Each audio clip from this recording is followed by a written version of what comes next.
aku pamit.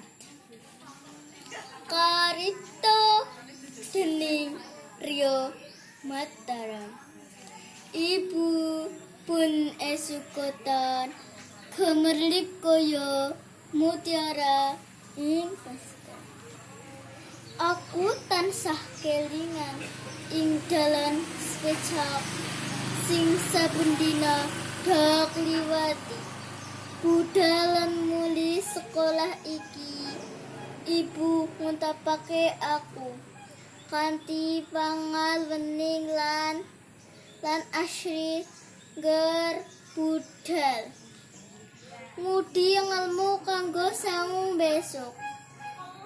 Ibu mau bisa nyangoni pangestu dadi generasi kang migunani. Anglos rasane ati bening lan asri panyawang ibu dak enggo sangu mecaki dina-dinaku kanthi semangat jroning batin. Kersane ibu bakal dak wujudke kanthi tulus lan bekti.